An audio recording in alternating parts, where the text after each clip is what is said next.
पहला वचन, जो शिरडी में आएगा आपत दूर भगाएगा। अपने पहले वचन में साईं अपने भक्तों को शिरडी आने का इशारा करते हैं, क्योंकि साईं पहली बार शिरडी में ही दिखे थे। शिरडी ही साईं की लीला स्थली है, इसलिए साईं अपने भक्तों से कहते हैं कि शिरडी में कदम रखते ही उनकी सारी समस्याएं दूर होने लगेंगी। जो लोग शिरडी नहीं जा सकते उन्हें साईं मंदिर जाकर वैसा ही लाभ मिलेगा।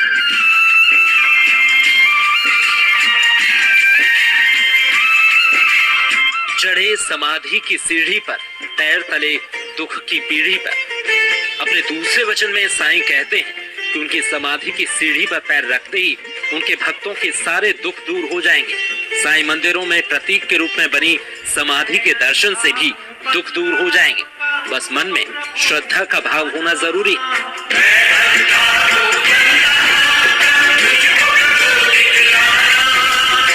साईं बाबा का तीसरा वचन, त्याग शरीर चला जाऊंगा, भक्त हेतु दौड़ा चलाऊंगा।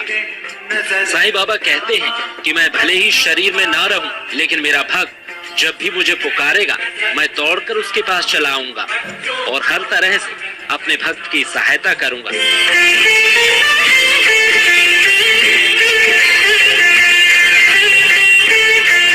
साईं बाबा का चौथा वचन, मन में रखना दृढ़ विश्वास, करे समाधि पूरी आस।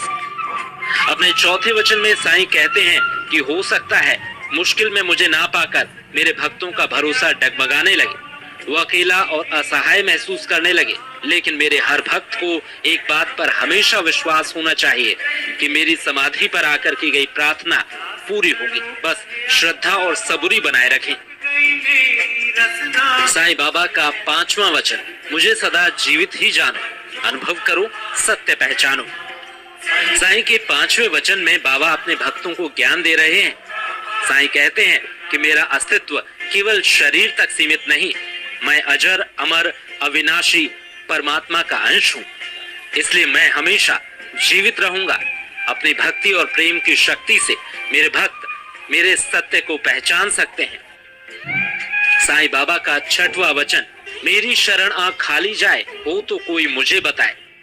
छठवें वचन में साईं अपने भक्तों से पूछते हैं कि क्या उनका कोई भक्त उनके दर से खाली हाथ लौटा है।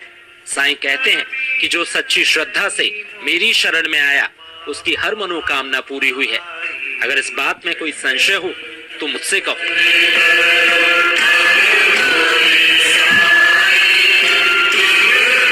साईं बाबा का सातवां वचन, जैसा भाव रहा जिस जन का वैसा रूप हुआ मेरे मन का। सातवें वचन में साईं भक्तों को भाव का महत्व समझाते हैं। साईं कहते हैं जो मुझे जिस भाव से देखेगा मैं उसे वैसा ही नजर आऊंगा। इतना ही नहीं, मेरे भक्त जिस भाव से कामना करते हैं मैं उसी भाव से उनकी कामना को पूरा करता हूँ। साईं बाबा का आठवां वचन, भार तुम्हारा मुझ पर होगा, वचन न मेरा झूठा होगा। साईं का आठवां वचन भक्तों के प्रति उनके अपार प्रेम को दर्शाता है। साईं कहते हैं जो मुझ पर पूरी तरह समर्पित होगा उसके जीवन का हर भार मैं उठाऊंगा, उसके हर दायित्व को मैं स्वयं निभाऊंगा।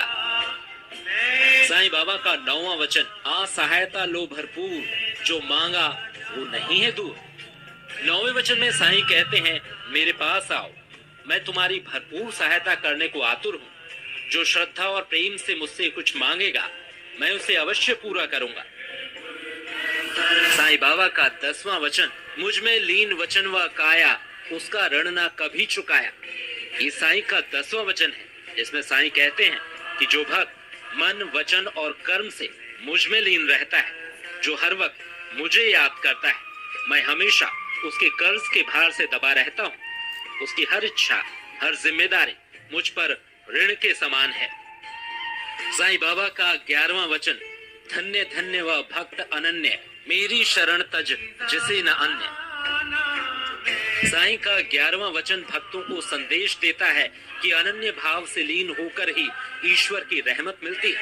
साईं बाबा कहते हैं कि मेरे वो भक्त धन्य हैं जो अनन्य भाव से मेरी भक्ति में लीन है।